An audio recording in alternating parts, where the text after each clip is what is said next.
Armstrong Hill was a forested area that stood 400 feet or 122 meters overlooking the Tennessee River and east of Cherokee Heights. On November 25, 1863, Lieutenant General Longstreet ordered Brigadier General Evander M. and Brigadier General Jerome B. Robertson to both use the brigades to probe the Union combat ability. This battle would take place 4 days before the attack on Fort Sanders. Come along with us as we see if the Union defenses will hold against the Confederate attacks. All aboard the Kentucky-Tennessee Living Time Machine. Please fasten your seatbelts and keep your arms and legs inside of the vehicle at all times. But to get going, we need your help. We still need to fire up that time machine to transport us. Please help us by clicking on the like, subscribe, and bell notification buttons down below. Not only does this fire up the time machine for our flight back in time, but it convinces the YouTube algorithm that we need a bigger vehicle to reach more people who love history as much as you do. Now, back to our story. The Armstrong Hill First Attack. The Confederate generals' brigades would be facing off against the left flank to the right flank, 7 companies of the 103rd Ohio Infantry Regiments, 8 companies of the 65th Illinois, and 5 companies of the 24th Kentucky. In command of these regiments was Colonel Daniel Cameron. Taken by surprise as they were taking up their positions, the 103rd Ohio Infantry Regiments were temporarily driven back. However, they would rally and retake their Armstrong Hill positions away from Law's brigade. The skirmish at the log cabin. The 103rd Ohio Infantry Regiments would hold this position for 90 minutes. Colonel Daniel Cameron decided to launch his own attack during the skirmish. Together with the 65th Illinois and the 24th Kentucky, the 103rd Ohio would advance toward Confederate lines. However, the 103rd Ohio ran into a separate skirmish when they found a log cabin that was being used by the Confederate soldiers as a stronghold.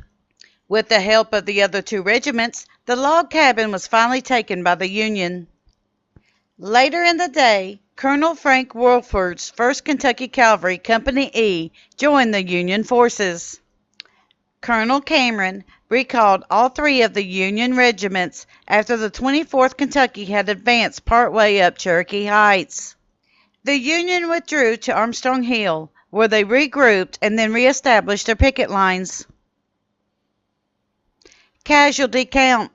This is considered a Union victory as the Confederate soldiers were unable to break the Union lines or gain any ground. The Union would only lose 50 men to the casualty count, while the Confederate brigades lost 85 men in Law's division and 31 men to Robertson's division. This was surprising as Colonel Cameron's men had a limited combat experience, while the men that made up Law's and Robertson's brigades were combat veterans. Just 2 days later, Colonel Cameron would set up his men to work on the hill to the east of Armstrong Hill. They would build Fort Higley and then dig trenches around Sevierville Heights. Union defenses. Captain Metcalf Poe was brilliant in his defense planning. The Confederates planned to destroy a pontoon bridge that was vital in connecting the South Bank to the city of Knoxville. Even though there was no attack and nothing ever came of the plan, Poe, nevertheless, took steps to prevent the bridge from being destroyed. He ordered a cable to be stretched from the river upstream to block any boats from attempting to break the bridge. In other defenses to improve the fortifications of the area, Poe ordered that when an old telegraph line was found, that it would be weaved between the tree stumps in a narrow belt in front of Fort Sanders. Confederate plans and reinforcements. On November 26th and 27th, Brigadier General Broussard Johnson and his troops, being 2,625 strong, reached Lieutenant General Longstreet. These troops made up 2 brigades under Brigadier General Archibald Gracie III and Colonel John S. Fulton, but no artillery was with them. On November 27th, General Danville Ledbetter wanted to attack the Union troops that were taking their positions on Mayberry's Hill. However, this plan was soon discarded, as reconnaissance of the area found that the Union defenses were too strong. At this time, Longstreet was watching the men around Fort Sanders with his binoculars when he noticed a soldier walking along a ditch line to his sentry post. The soldier made the ditch seem like it was only waist deep. This fooled Longstreet into thinking this ditch would not be a problem. However, what Longstreet did not know was that the ditch was significantly deeper, and that the soldier had been walking on wooden planks. Battle delays and more reinforcements. The battle for Fort Sanders was planned for dawn on November 28, 1863. However, this plan was rescheduled for 2 p.m., and this did not happen as there was a huge rainstorm that hit the area. General McLaws had the idea to move a skirmish line closer to Fort Sanders and was able to convince Lieutenant General Longstreet to delay his attack until the 29th. At the same time, the cavalry brigades of Grumble, Jones, and Giltner from Ransom's division arrived with reinforcements. Longstreet sent these troops north to meet Wilcox's Union forces that were coming through Cumberland Gap in battle. Everything is now in place, and Longstreet is chomping at the bit to begin his attack on Fort Sanders. In next week's video, the battle will begin.